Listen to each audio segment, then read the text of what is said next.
రాష్ట్ర ప్రభుత్వం నిర్లక్ష్యం, ముఖ్యమంత్రి నిర్లక్ష్యం. హైకోర్టులు ఏం చేస్తాయి అయ్యా? ఈ రోజు తెలంగాణ కాంగ్రెస్ ప్రభుత్వం ఇచ్చిన బీసీలకు 42% రిజర్వేషన్ జీవో 9 ని సస్పెండ్ చేసింది. First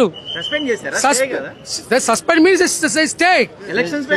no election stay and GO not implemented stay రెండు ఇచ్చారు. Yes, I am the suspended GO and stay for the proceedings of Telangana rural Panchayati Raj elections. Suspend అంటే దాదాపు అదే పోతుంది. ఇంకో విషయం ఏంటంటే ఇందులో హైకోర్టులు, సుప్రీంకోర్టులు రాజ్యాంగబద్ధంగా నడుస్తాయి. ఇందులో ఎవరి ప్రమేయం అంతా ఓపెన్ గా ఉంటది. ఇది కాంగ్రెస్ ప్రభుత్వం కావాలని బీసీలని తిక్రోళం చేసి, ఎర్రోళం చేసి, బీసీలని ఆత్మగౌరవం దెబ్బతీసి తెలుసు.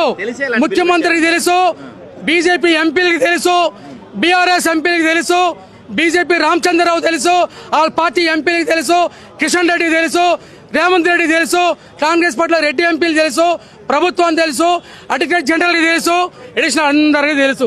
ఎందుకు జీడిపోతుందంటే దీనికి చట్టబద్ధత లేదు. తమిళనాడులో ఇచ్చిన 69 రిజర్వేషన్లు సొలిటబుల్ చెప్తున్నారు వీళ్ళు. తెలంగాణ అడ్వకేట్ జనరల్ వాళ్ళు కూడా తమిళనాడులో ఏం చేశారు? బీసీలకు, ఎస్సీలకు, ఎస్టీలకు అత్యధిక స్థాయిలో 69% రిజర్వేషన్లు కావాలని యావత్తు ప్రతిపక్ష పార్టీలు, అధికార పార్టీలు ఢిల్లీ వెళ్లి కేంద్ర ప్రభుత్వాన్ని మెడలు వంచి పార్లమెంట్ లో బిల్లు పెట్టించి దాన్ని గవర్నమెంట్ ఆఫ్ ఇండియా చేత చట్టం చేయించి షెడ్యూల్ 9 లో పెట్టించారు. అదే రాజ్యాన్ని రక్షణ. ఆ పని చేయకుండా ఉత్తుత్తి జీవోలు, ఉత్తుత్తి డబ్బులు చెప్తే హైకోర్టు చేత ముట్టుకలు తినాలి, చెంపదెబ్బ తినాలి. దీనికి నైతిక బాధ్యత వహించి ముఖ్యమంత్రి తక్షణం రాజీనామా చేయాలండి. ఈ దేశంలో ఎక్కడ లేదన్నా ఏం ప్రాసెస్ చేశారు ఉండండి. అలా కాదండి, రాష్ట్రంలో జనాభా సెన్సస్ తీసామంటున్నారు కదా, ఏదో ఆ కమిషన్ నివేదిక ఎందుకు బయట పెట్టలేదు? పైన 146 కులాలు ఉన్నాయంట. చెయ్యాలి, చేయండి. ఎలా తెలుస్తుందయ్యా?